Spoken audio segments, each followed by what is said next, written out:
Pendant la Seconde Guerre mondiale, alors que la France est occupée par l'Allemagne nazie, des milliers de Français décident de résister contre l'occupant, que ce soit en France ou à l'étranger, aux côtés du Royaume-Uni et des États-Unis. Mais dans le même temps, des milliers d'autres Français décident de collaborer et de se battre pour l'Allemagne, que ce soit dans la SS ou bien dans la Wehrmacht, l'armée régulière allemande. Et aujourd'hui, j'ai envie de vous raconter l'histoire d'une partie de ces Français, tous engagés dans la même organisation, la Légion des volontaires français contre le bolchevisme, la LVF. C'est parti.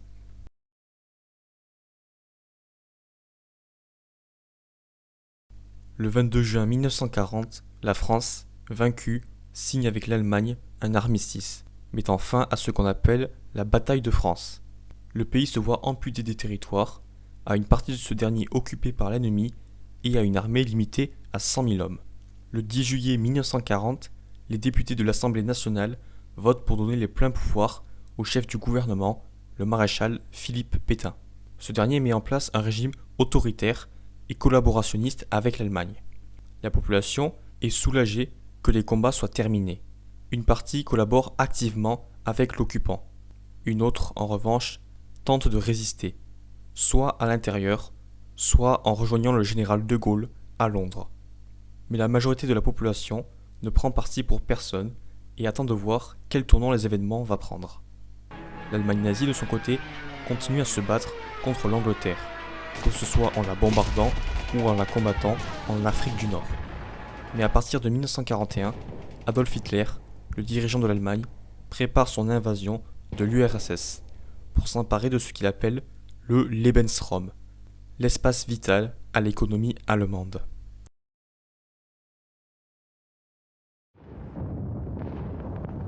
Le 22 juin 1941, l'Allemagne déclenche l'opération Barbarossa. Près de 4 millions de soldats allemands se lancent à l'assaut de l'Union soviétique. Mais ils ne sont pas tout seuls. Les pays alliés de l'Allemagne, comme l'Italie ou la Roumanie, ont aussi envoyé des soldats pour soutenir leurs alliés. La France de Vichy, dans sa politique collaborationniste, décide elle aussi de créer le 8 juillet un corps d'armée pour combattre la menace bolchevique, la LVF. La lutte qui est ouverte contre le bolchevisme doit se terminer par son écrasement. Sans l'écrasement du bolchevisme, pas d'Europe. Cependant, Hitler n'avait jamais demandé à Pétain de créer un corps d'armée. Et puis, ce n'est pas Vichy qui a créé la LVF. Mais alors, qui l'a créé ? Eh bien, il s'agit de Jacques Thoriot et de Marcel Déat, deux grandes figures de la collaboration française, ainsi que diverses associations et partis collaborationnistes. Pétain et Hitler acceptent à contre-cœur la création de cette organisation tant que les effectifs ne dépassent pas 15 000 hommes. Seulement, les engagements n'affluent pas, et ce, pour deux raisons principales. Premièrement, très peu de gens sont motivés pour aller se battre en Russie. Deuxièmement, les conditions de recrutement sont assez exigeantes. Il faut être un Français de souche, de race dite aryenne, même si quelques Antillais et Juifs ont pu s'engager, avoir entre 18 et 30 ans, mesurer plus de 1,60 m, avoir un casier judiciaire vierge et avoir une bonne condition physique. Nous avons donc un manque d'effectifs et une sélection exigeante, ce qui explique le faible nombre de combattants.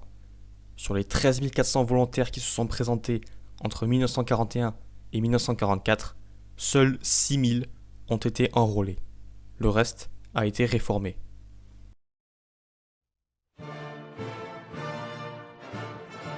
À la fin du mois d'août, les volontaires partent se former au camp de Breda, en Pologne. Les effectifs, ne formant que 2 bataillons, sont rattachés à la 638e division d'infanterie de la Wehrmacht. Leur baptême de feu commence en novembre 1941, lors de l'offensive sur Moscou. Mais étant mal équipés et mal entraînés, ils se font décimer, et les Allemands les retirent de la première ligne. Après cela, ils se contentent de missions de ravitaillement et de lutter contre des partisans, en attendant de nouveaux renforts. Mais le 7 décembre, à cause du trop petit nombre d'effectifs, la LVF est disloquée. Et voilà.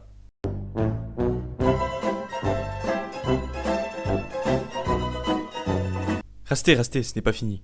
En 1942, la LVF est reconstituée avec de nouveaux volontaires et repartent pour la Russie. Jacques Doriot parle lui-même pour motiver ses troupes.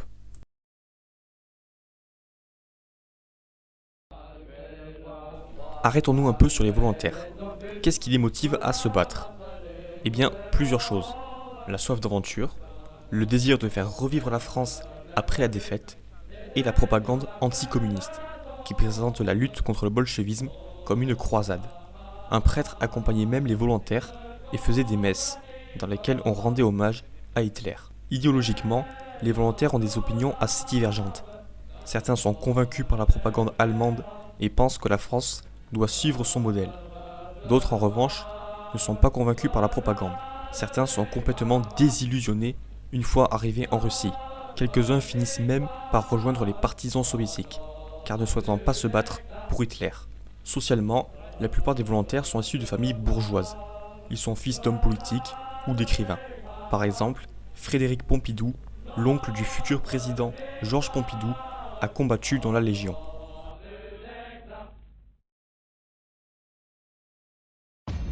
Entre 1942 et 1943, les deux bataillons de la LVF continuent leur lutte contre les partisans en Biélorussie. Mais en juin 1944, les Russes lancent l'opération Bagration, la reconquête soviétique des territoires occupés par les Allemands. Pour la première fois, depuis 3 ans, la LVF se voit confier une mission de combat, empêcher les soviétiques de passer la rivière Bobr, près de Borisov, en Biélorussie. Le 26 et le 27 juin, 600 soldats de la LVF, accompagnés de 4 chars Tigre, bloquent l'avancée des soviétiques pendant quelques jours. Ce fait d'armes est le plus important de l'histoire de la LVF.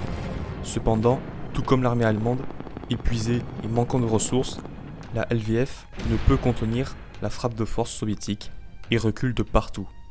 La LVF est décimée.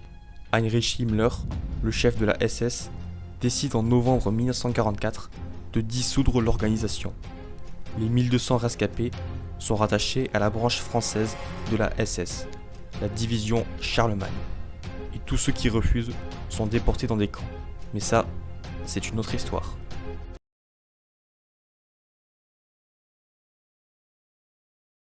Finalement, l'histoire de la LVF est assez courte, et il n'y a pas énormément de choses à dire, car cette histoire se fait surtout via des témoignages, mais aussi parce que les sources ont parfois tendance à se contredire. Malgré tout, je tenais quand même à vous raconter son histoire, qui, contrairement à la division Charlemagne, n'a pas été explorée sur YouTube. C'est pourquoi je vous invite à consulter les sources utilisées à l'écriture de la vidéo pour en savoir plus, et que vous retrouverez en description. Sur ce, je vous remercie de m'avoir écouté et je vous souhaite une bonne journée.